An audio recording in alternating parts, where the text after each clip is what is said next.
Vous vous rendez compte, les mecs de gauche et l'extrême gauche, que vous êtes des putains de soraliens, en fait? Vous êtes aussi con que ce mec-là. Aussi con que lui.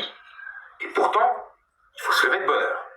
Ils ont représenté, et ben ils ont mis sur le bonhomme bleu, donc le garçon, hein, un 36, et sur le petit bonhomme rose, 10. Alors, probablement que quand un pédophile veut faire une gamine de 10 ans, il y a une forme d'amour derrière. Probablement. Mais dans la très vaste majorité des cas, c'est juste une déviance sexuelle que je pense cousine à la sociopathie. C'est-à-dire que des gens qui savent que ce qu'ils font c'est mal, mais qui s'en battent les couilles parce qu'ils pensent qu'à leur putain de gueule. Parce que si t'as un minimum d'empathie, tu ne violes pas des gosses. Hein. Tu sais que c'est pas bien et tu sais que ça va leur faire mal, donc tu ne le fais pas, si t'as de l'empathie. Et généralement, il est possible qu'il y ait des gens qui soient attirés par des gosses, mais que l'empathie, ou l'humanité, ou la morale, les empêche de passer à l'acte, voire les pousse au suicide, ou à aller voir quelqu'un, se consulter, prendre un traitement. Mais c'est une très vaste minorité de ces gens-là. C'est-à-dire que généralement, le pédophile, non, pour lui, c'est normal, et ça l'est d'autant plus qu'il y a des communautés qui essayent de faire passer ça pour une norme. Sous couvert de militantisme LGBT. Ce qui m'énerve doublement. Parce que, les gays en prennent déjà suffisamment dans la gueule comme ça, et les trans aussi. Sans compter que faire son coming out, c'est pas quelque chose qui est facile. Donc ils doivent. Oui, c'est ce combat-là que je veux mener, pas du tout un combat homophobe qui serait allé à emmerder les gens qui sont homosexuels dans la sphère privée.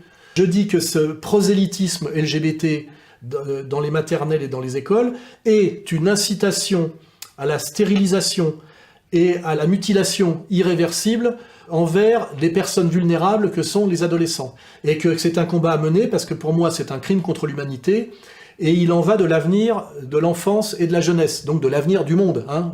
Parce qu'on a privatisé l'arc-en-ciel, ce qui est insupportable, qui est un truc qui est d'une grande beauté et que tous les enfants adorent, pour les amener sur un chemin qui à un moment donné, avec le LGBTQ+, à avoir quand même avec la pédophilie. Hein, tout ça, c'est pas moi qui l'invente. Hein, il y a tout un travail qui est fait en ce moment pour montrer qu'il y a des injonctions de l'ONU qui travaillent en ce moment à décriminaliser la pédophilie. On a aussi une autre affaire là, qui est sortie, un rapport du 8 mars 2023.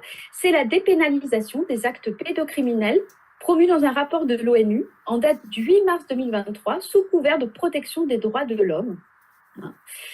Donc en clair, l'idée qu'un adulte ait une attirance sexuelle pour un enfant, ce serait un penchant comme les autres, ce ne serait pas un comportement criminel. Hein. Et donc ONU-SIDA et le Haut Commissariat aux droits de l'homme, dans ce rapport, exigent l'application du droit international des droits de l'homme au droit pénal en recommandant la dépénalisation des délits liés, je vais citer, au sexe, à la consommation de drogue, au VIH, à la santé sexuelle et reproductive, donc on y est bien, au sans-abrisme et à la pauvreté. Et il appelle à la dépénalisation donc des relations entre adultes et mineurs à condition que ces derniers soient consentants. Comme d'ailleurs dans les manifs queer, on voit non seulement le drapeau LGBT qui a été volé, l'arc-en-ciel, et avec parfois une tête du Baphomet dessus, et leur slogan, on mettra en production, c'est « On arrive, donnez-nous vos gosses ».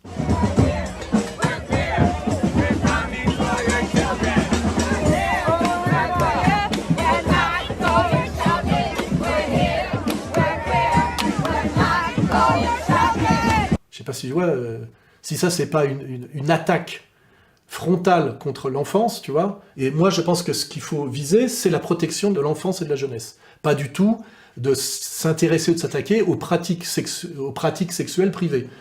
Mais par exemple, inciter des enfants qui ne sont pas en âge de comprendre à s'extasier sur le sadomasochisme, il y a un vrai problème, c'est qu'on n'a pas à faire entrer la sexualité adulte dans un lieu où il y a des enfants qui, par définition, ne peuvent pas comprendre de quoi on leur parle et que c'est immédiatement un sujet et des mots traumatisants. Hein. Donc là, et avant, c'était le bon sens et c'était la loi. Hein.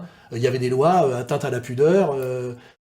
C'est ça aussi qui est choquant. Par exemple, quand on voit un défilé de la Gay Pride, c'est ouvertement de l'atteinte à la pudeur. Et on dit que ça, l'exigence de la Gay Pride est consubstantielle à la démocratisation des pays en voie d'occidentalisation. Il va falloir poser la question sur quelles sont réellement les valeurs de l'Occident et qu'est-ce que sont ces nouvelles valeurs de l'Occident.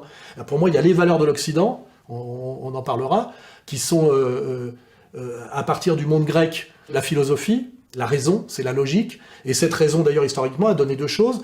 Par la logique et les mathématiques appliquées, les sciences, c'est-à-dire ce qu'on appelle le progrès technique, et de l'autre côté, les droits de l'homme, tu vois. Donc cet Occident qui, au départ, a produit quelque chose qui a fasciné le monde entier et qui a fait de l'Occident un modèle, hein, c'est-à-dire la technique et les droits de l'homme, aujourd'hui, l'Occident, c'est ouvertement le LGBTisme. C'est-à-dire qu'on est passé d'un Occident modèle à suivre à un Occident qui révulse et qui dégoûte le monde entier. C'est à ça qu'on est arrivé aujourd'hui. Hein.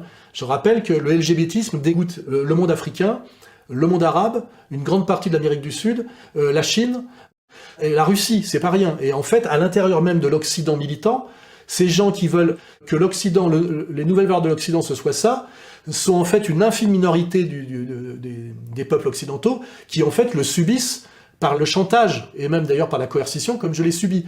Donc en fait, il faut se poser la question en termes de démocratie. L'immense majorité du monde entier est contre le militantisme queer. Ce qui ne veut pas dire d'ailleurs qu'à titre privé, marginal, exceptionnel, on est quelque chose contre des gens qui ont décidé d'être des travestis et d'avoir en privé des pratiques d'ailleurs pour lesquelles il y a des, comment dirais-je, des clubs, des officines réservées à cet effet. Hein, voilà.